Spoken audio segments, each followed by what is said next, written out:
The following are extracts from the excellent book Antonio Stradivari, His Life and Work, 1644 to 1737, by W. Henry Hill, Arthur F. Hill, and Alfred E. Hill. The book was first published in 1902. The work of Antonio Stradivari can be divided into three periods: early, up to 1699, golden from 1700 to 1725. This period saw the output of his very finest instruments, and late from 1725 up to 1736. Strad was constantly evolving and perfecting the measurements of his instruments. 1656. Count Cosio says that Stradivari worked from 1656 to 1736. On the authority of Count Cosio, the instruments made by Stradivari in 1665 and 1666 bear the label of Niccolo Amati, as Strad was his apprentice. If Antonio did indeed start working in 1656, he would have been 12 years old. 1666. Hart mentions a violin of the year 1666, and M. Sylvestre of Paris tells us that his uncles Pierre and Hippolyte Sylvestre of Lyon also possessed one of that date. The earliest dated Strads seen by the Hills are of the years 1666, 1667, and 1669. These early violins reveal considerable Amati influence. In 1682, the Venetian banker Michele Monzi ordered from Stradivari a complete set of instruments which were destined to be presented to King James II of England. We have no knowledge of what became of those instruments. Up to 1685, Stradivari is experimenting with and improving on dimensions. The Helia Strad of 1679. As regards the dimensions, it differs from any other violin dated before 1684 to 85. These proportions were in fact never at any period exceeded. For the 5 years between 1685 to 1690, Stradivari's work undergoes no decided change. The year 1688 marks a notable improvement. The year 1690 is perhaps one of the most interesting epochs in Stradivari's career. It certainly marks the most complete innovation as regards the form, construction, and proportions of the violin which took place in his work. We refer to the creation of the long Strad. Stradivari is now in the prime of his life. The finish throughout marks him as having been one of the most dexterous craftsmen the world has ever known. The Tuscan violin of 1690 is a unique example of his unrivaled work. All pre-1690 violins are termed Amatisé, the style as a whole bearing the more or less marked impress of Amati's influence.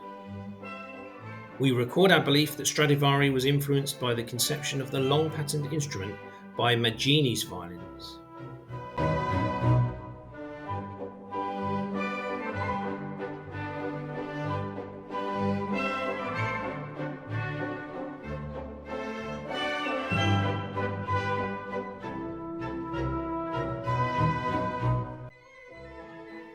In 1692, Stradivari returned to his first idea, retaining the extra length but narrowing the width, until 1698, but with rare exceptions he continued to make violins of the long pattern only. In 1698 he returns to the pre-1690 type. 1699 gives us the orthodox long pattern again, but in 1700 he has dismissed it for good. The existence of fresh designs in 1698 shows that Stradivari was restless. Yes, he was constantly experimenting and evolving. The varnish used by Stradivari after 1690 is, with notably few exceptions, of a deeper and richer colour than that of the previous years. 1700. The golden period begins, and Strad has already been working for over 40 years. The years 1705 and 1706 are especially noticeable for the fewness of the violins produced. Fresh ideas, the result of his restless genius, continually crowded out the past and he continued to put them into execution.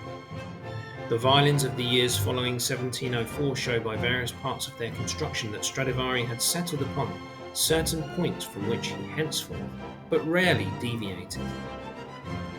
The greater number of the violins produced during the years 1705 to 10 are characterized by a certain conciseness of form and construction, every part being closely knit together, and represent the most compact type of violin made by Stradivari.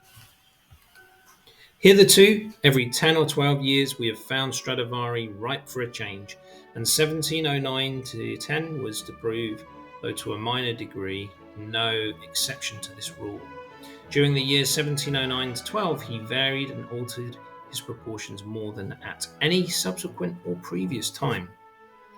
About 1709, good fortune evidently smiled upon Stradivari and favoured him with a log of maple from which he obtained some of his most handsome backs it is possible to see. Of one piece and marked by a broad, strong curl of the most striking appearance, they cannot be surpassed, either in beauty or in acoustical properties. Rarely indeed do eye and hand at 70 still retain the cunning of earlier years, and Stradivari, though marvellously endowed with nature's gifts, had to bow to the inevitable. Edge and purfling have a broader aspect than hitherto. The edge, as a rule, is also stouter in substance and at times of slightly irregular thickness. The corners are decidedly broader, and their curves are at times a trifle squarer looking. The foregoing are the main characteristics of Stradivari's work until 1720 to 25. Stradivari's powers of production seem to become more marked as the years roll on, his energy apparently inexhaustible and his fertility equally unfailing. More instruments belonging to this decade than to any other period of his life are known to us. That's the Hills.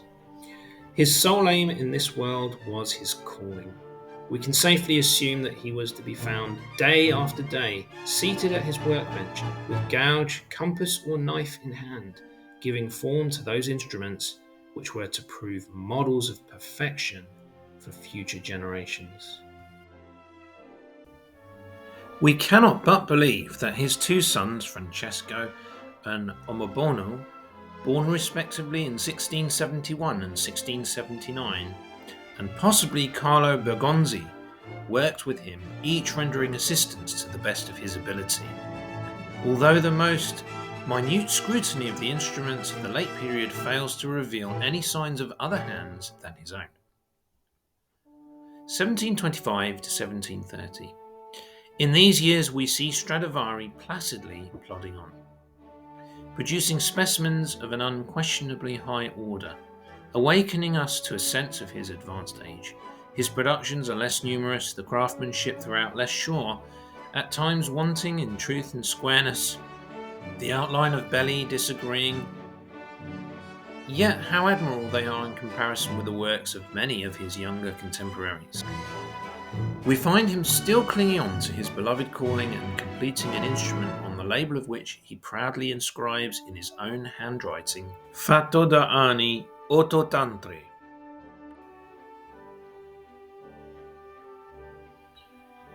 The Hills mention composite strads, unfinished parts such as bellies, backs and heads, the rejected of earlier days, from Stradivari's workshop, that after his death were combined with their own violin parts by makers. Experts are able to recognise the parts originally made by Stradivari. In 1730, Strad attained his 86th year, but was still hale and able to continue his daily occupation. No record exists of any other member of his calling having been able to use his tools at such an advanced age.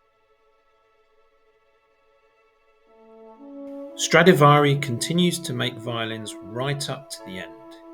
Finally, in 1737, the great master dies, aged 93.